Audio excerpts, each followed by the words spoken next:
dalam penalaran kita memakai dua fasilitas. Yang satu namanya logika, yang lain namanya dialektika. Logika artinya menghilangkan kontradiksi supaya lurus. Dialektika artinya mendatangkan kontradiksi supaya ada sintesa. Itu dalilnya. Jadi dalam kasus Jokowi dan Megawati, Jokowi menginginkan kedamaian, Megawati menginginkan konfrontasi.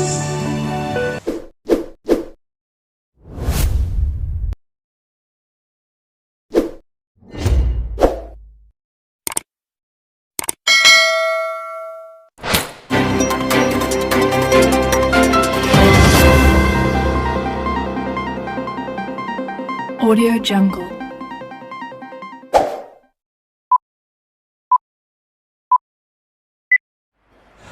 Itu beda robot dan boneka.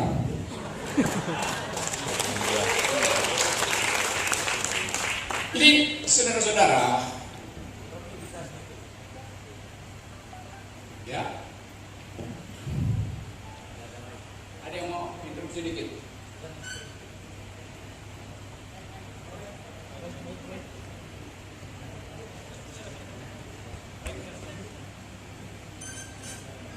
Terima kasih udah interupsi sehingga saya bisa minum.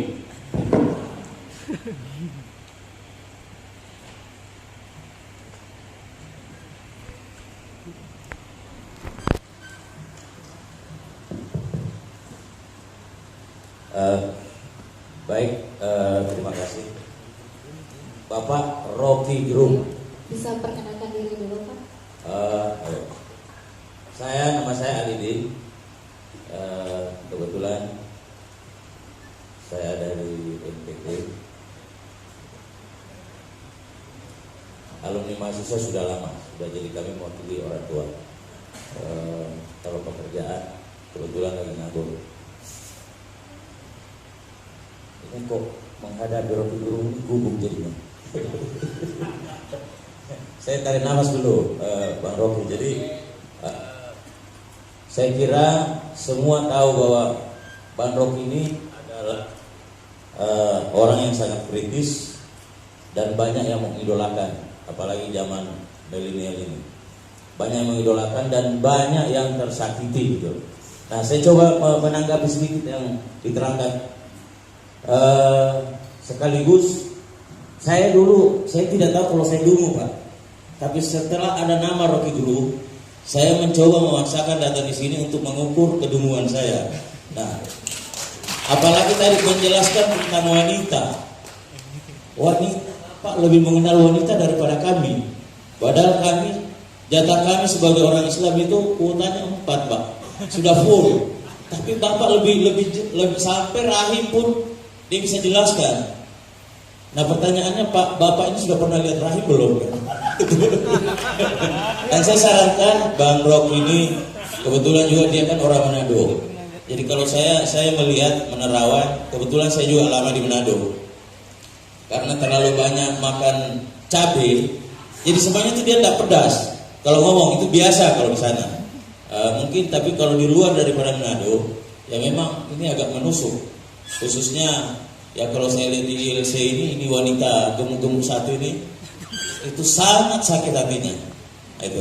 Nah itu barangkali masih ada. Jadi terus terang, kenapa saya potong? Saya pikir ini sebenarnya bukan ruang saya karena kami orang tua. Jadi kalau saya tidak memotong mungkin saya tidak dapat pertanyaan. Sekaligus bahwa kami datang ya ketemu dengan orang yang saya udahkan. Kalau melihat juga di atas, saya sangat apresiasi generasi muda, yaitu meluruskan lintasan kenegaraan. Kalau saya baca, saya langsung lepas di otak saya bahwa itu bukan tugas saya. Mungkin Rocky Gerung dengan Pak Bohari, kalau Rocky Gerung ini sudah patah-patah mengkritik, mencerca, kemudian memaki-maki malah, tapi belum lurus-lurus barangkali, Pak. Jadi ini awal untuk meluruskan. Minta maaf saya pakai teks, saya PowerPoint, tidak punya power dan tidak punya poin. Ada satu hal, mungkin tidak semua, tapi ada beberapa. Ada pertanyaan yang mungkin umum. Rocky Gerung itu siapa sih? Siapa di belakangnya? Siapa di depannya?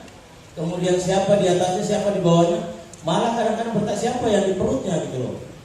Mengkritik, mencerca. Kalau kita lihat, saya sebagai orang awam yang dulu bahwa itu sudah masuk delik. Itu penghinaan, tapi kok tidak diapa-apain? Siapa ini Rocky Gerung? Nah, jadi saya kadang-kadang mencoba menerawang. Nah, kami minta maaf, kami lama di Manado, mulai dari saat kami kenal. Memang awal saya mengenal Manado itu kaget-kaget, jantung itu kayak mau jatuh. Tapi dengan berjalannya waktu jadi melihat Rocky Gerung itu sebenarnya dia tidak terlalu kayak menyakitkan, biasa kalau di Manado. Jadi itu barangkali Pak Rocky, saat kami sebagai orang tua yang sangat mendukung. Tentu ya kita butuhkan orang-orang seperti Rocky Gerung. Cuma pertanyaan tadi itu tolong dijawab supaya banyak Rocky Gerung yang ada di generasi muda ini. Siapa Bapak? Kenapa Bapak tidak dikenakan delik? Sebenarnya kalau saya bukan orang hukum, tapi kalau kita lihat sebenarnya banyak yang berterima kasih kalau Rocky Gerung itu sudah ditangkap gitu. Terima banyak. Oke, saya belajar ilmu hukum. Dan saya tahu apa itu delik. Delik artinya subjek hukum diarahkan pada fakta positif.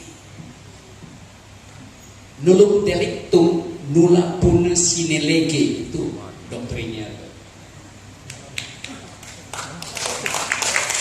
Tidak ada delik sebelum itu disebut sebagai pelanggaran hukum oleh hukum tertulis. Dulu misalnya semua orang boleh telanjang, jadi hukum. Karena hukum positifnya belum ada. Sekarang ada undang-undang pornografi, maka dia dijadikan delik karena ada hukum positif. Karena itu saya tidak mungkin kena delik, karena saya ngerti beda antara delik dan satire. Karena itu saya selalu pertahankan kritikan dalam bentuk satire, abstraksi, form. Memang di polisi numpuk. Jadi bukan salah teman saya ini. Kalau saya tidak diadukan, udah diadukan berkali-kali justru. Tapi nggak ketemu deliknya. Kalau terakhir ditanya di Bapak ngajar di mana aja? Saya ngajar juga di Lembang, ditanya sama besar-besarnya. Saya ngajar di Sespimti Polri, kasih kuliah umum, Sekolah Pimpinan Tinggi Polri di Lembang. Mereka yang bintang itu di situ. Saya ngajar kasih kuliah umum di Sesko TNI Gabungan, yang mau jadi jenderal. Jadi saya tidak diproteksi oleh mereka, justru saya mengajar. Di situ logika, cara berpikir, cara menempuh resiko termasuk. Terakhir polisi periksa saya soal kasus Ratna Sarumpait. Mungkin saya kena delik pada waktu itu, dianggap akan kena delik karena dibandingkan Pak Rocky, handphone Anda setelah kami bikin analisis forensik IT, kami menemukan di dalamnya ada gambar-gambar yang dikirimkan oleh Ratna Sarumpait. Berarti Anda membuka gambar itu. Saya bilang saya tidak membuka. Loh, ini ada dalam handphone Anda? Iya ada, tapi saya tidak membuka. Saya menerima, saya tidak membuka. Beda. Kenapa begitu? Karena waktu kejadian itu terjadi di Jakarta, saya ada di ketinggian 5.600 meter di Gunung Es Elbrus di Rusia. Saya naik gunung. di suhu 20 derajat, kecepatan angin 90 km, sehingga es itu bisa iris tangan. Jadi saya terima ketika saya ada di ketinggian Gunung Elbrus. Saya sampai di Jakarta baru saya buka, dan itu udah terbuka pada publik. Lebih dari itu, saya ganti SIM card saya pakai SIM card Rusia. Di Rusia itu ditanya, Anda mau kemana? Nggak seperti Indonesia, mau pakai satu SIM card bisa seluruh Indonesia. Dia tanya mau ke daerah mana. Saya bilang saya mau ke arah Georgia, batas antara Rusia di Kaukasia. Oh, SIM cardnya cuma boleh ini. Jadi nggak mungkin saya kena delik karena saya pakai SIM card Rusia. Dan yang kedua, beda antara menerima dan membuka. Jadi di pikiran penegak hukum, menerima artinya juga membuka. Kan ngaco. Itu teknik-teknik menghindar delik.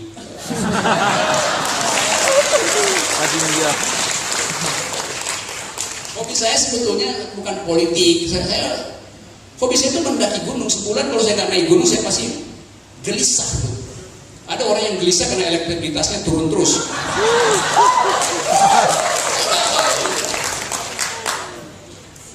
Itu saya teruskan tadi dengan soal yang kedua, soal rahim. Saya memakai kata rahim di dalam metafor bahwa rahim perempuan dari awal mampu membaginya demi keadilan. Prinsip logikanya, divisibility, mampu membagi dua. Tentu kalau ditanya belajar dari mana, saya bisa bilang saya belajar dari kedokteran. Saya pernah ngajar di fakultas kedokteran juga tentang medical ethics, etika medis. Tapi kalau ditanya misalnya seorang ahli bedah anatomi, belajar anatomi dari mana? Dulu untuk jadi ahli bedah anatomi Anda mesti belajar 7 tahun. Dosennya nggak lulus-lulusin, karena itu ilmu paling sulit. Anatomi itu membedah, mengurai. Ini saraf tepi, ini saraf utama, ini aorta, ini pembuluh darah kapiler, dibedah satu-satu. Kasat mata dilihat. Itu lama buat jadi dokter bedah. Sekarang dokter bedah bisa 2 tahun selesai. Dia belajar dari mana? Dari komputer. Karena tubuh manusia bisa disensor 3 dimensi, 4 dimensi bahkan. Jadi dia lihat aja persisi dalam komputer. Bongkar mayat, sekali-sekali bisa bongkar mayat. Tapi dia bisa belajar dari komputer. Rahim perempuan adalah wilayah kekuasaan ginekolog. Tetapi kita bisa paham secara semiotik bahwa rahim itu fungsinya adalah menghasilkan generasi. Dan mereka yang menghasilkan generasi secara hukum Darwin evolusi menghendaki generasi yang lebih baik supaya bertahan. Ini keterangan saintifiknya. Keterangan alam semesta tentu adalah agar supaya umat itu tidak punah, untuk membawa pesan al-hidayah. Tapi saya terangkan itu di dalam upaya versi keadilan, yaitu rahim perempuan dari awal adalah tempat beroperasinya ketidakadilan. Dulu perempuan diolok-olok, tidak mampu berpikir logis. Karena itu abad 14-15 misalnya seorang, kalau Anda laki-laki ingin belajar matematik di Italia, Anda akan diuji hanya oleh 4 doktor, 1 hari selesai. Kalau perempuan ingin jadi doktor di bidang fisika matematik misalnya, orang akan halangi karena orang nggak percaya dia bisa jadi doktor. Karena itu dibikin syarat, kalau perempuan mau jadi doktor, dia harus diuji oleh 100 profesor selama 40 hari, disaksikan oleh publik, karena ingin mempermalukan perempuan. Tapi pertama kali seorang perempuan lulus dari situ, lalu mitos itu hilang. Sekarang biasa aja. Karena dianggap perempuan tidak bisa berpikir. Padahal secara logis, kalau perempuan tidak bisa berpikir, maka manusia udah lama punah. Karena dia akan melahirkan anak yang gak bisa berpikir, demikian seterusnya. Jadi pasti karena bisa berpikir, maka ada generasi yang tumbuh cerdas dari rahim perempuan. That's the logic. Dulu perempuan dianggap dia bisa mengatur ekonomi, boros. Karena itu keluarga bangkrut kalau perempuan yang pegang uang. Muhammad Yunus membuktikan di Bangladesh bahwa kredit melalui Grameen Bank yang diberikan pada perempuan kembalinya itu 99%. Laki-laki kembalinya separuh. Atas dasar itu Muhammad Yunus diberi hadiah Nobel Ekonomi. Karena dia buktikan bahwa perempuan lebih hemat dari laki-laki. Dulu dianggap bahwa perempuan nggak bisa berperang karena nggak bisa bikin kalkulasi, nggak punya kekuatan. Tapi coba diuji, kuat mana laki-laki dengan perempuan secara fisik?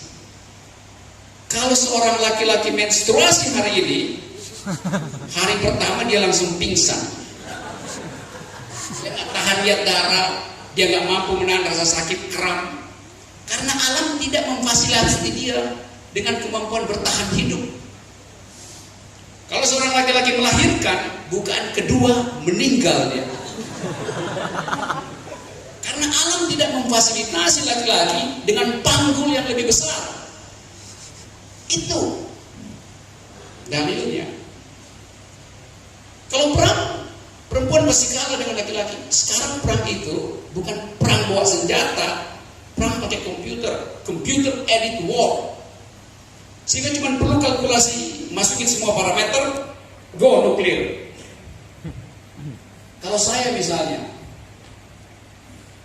mau perang dengan perempuan, kemungkinan saya kalah sangat besar. Kenapa? Kalau dibikin modeling, kalau saya mau tembakan misail, peluru kendali dari sini ke depan Monas, karena di situ sarang kedunguan. Kalau saya tembakkan peluru kendali itu, kemungkinan dia meleset itu 200 meter. Probable errornya 200 meter. Kalau laki-laki yang mengoperasikan. Kalau perempuan yang mengoperasikan, probable errornya itu 20 cm dalam simulasi. Kenapa begitu? Karena perempuan begitu dia memutuskan, maka dia tidak ragu untuk go. Laki-laki, kenapa 200 meter? Karena dia ragu, tembak apa enggak ini? Jangan-jangan sekitar Monas ada selingkuhan saya. Dia cemas. Jadi diuji bahwa daya membuat keputusan perempuan itu lebih cepat 0,0 sekian detik daripada laki-laki. Laki-laki masih gugup, go apa enggak? Perempuan go. Jadi saudara-saudara mahasiswa, kalau saudara diputuskan oleh pacarmu, jangan berharap akan kembali. Dia udah bilang stop, nggak usah pujuk-pujuk, keputusannya udah final. Jadi itu soal kita hari ini. Nah, rahim perempuan adalah rahim yang merawat peradaban.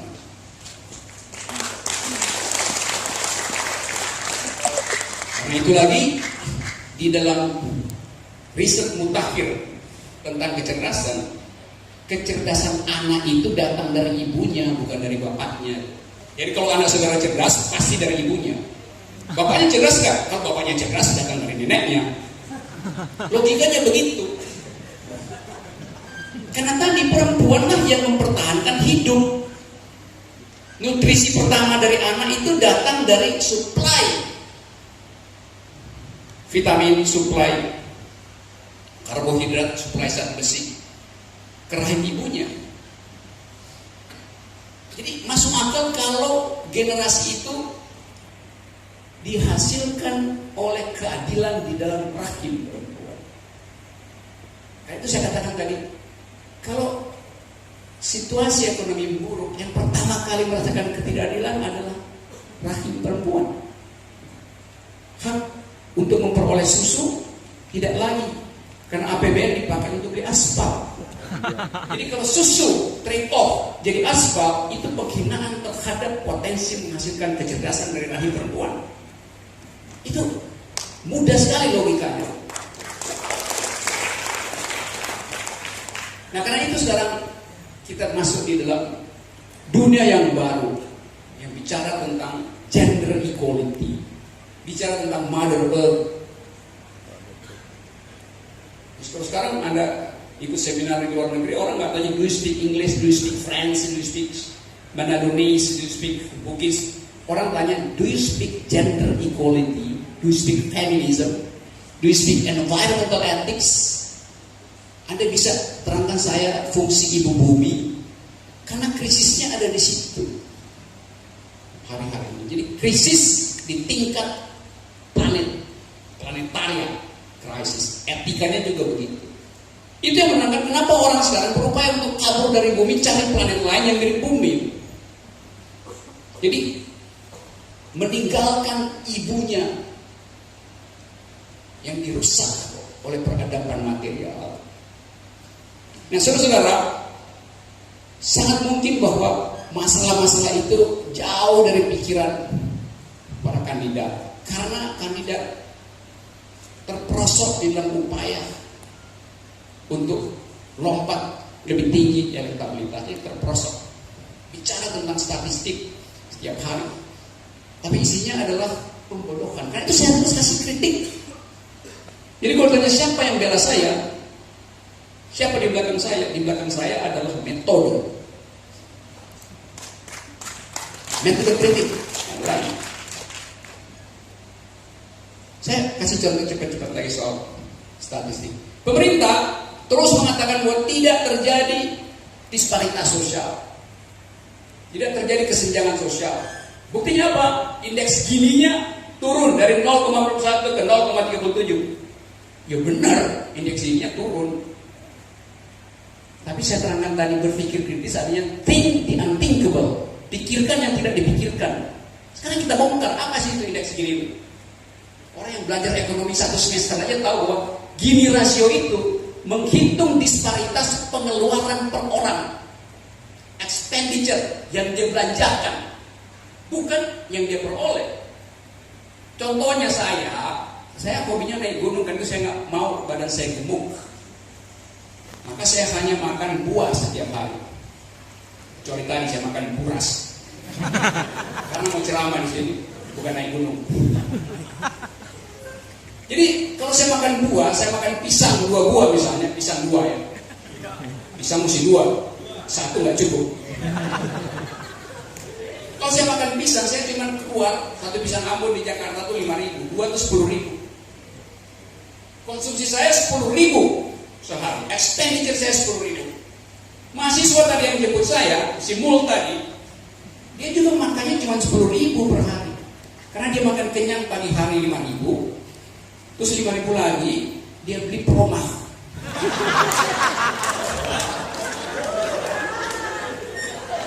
Buat tahan lapar sampai malam. Maka pengeluaran dia dan saya sama-sama 10.000. Ada seorang pengusaha yang membacking sebuah partai politik. Dia pengeluarannya juga cuma 10.000. Karena dokter cuma suruh dia makan vitamin 1 hari sekali, karena banyak penyakit. Jadi saya, Mul, dan pengusaha itu pengeluarannya 1 hari 10.000. Datang petugas statistik, dia tanya, Saudara Rocky pengeluaran berapa? Berapa? 10.000. Pengusaha X itu berapa? 10.000. Ditampilkanlah bahwa pengeluaran mereka tidak ada disparitas, maka indeks Gini-nya 0. Kenapa nggak tanya tentang pendapatan dan kapital dan modal dan kekayaan yang disembunyikan di luar negeri misalnya? Pasti disparitas terlihat. Jadi begitu cara statistik berbohong dan cara pemerintah mempergunakan kebohongan. Itu hanya bisa dibongkar dengan pikiran, dengan kekuatan nalar kita, supaya nggak asal terima apa yang ada di media massa. Itu soalnya. Jadi mudah untuk berpikir cerdas, yaitu bongkar konsepnya, periksa alur logikanya. Salah konsep, pasti kesimpulan salah. Konsep benar, alur logika salah, pasti kesimpulan salah. Jadi teman-teman, lambat nih. Saya kira sampai di situ nanti saya ingin ada interupsi baru supaya saya bisa minum lagi. Terima kasih.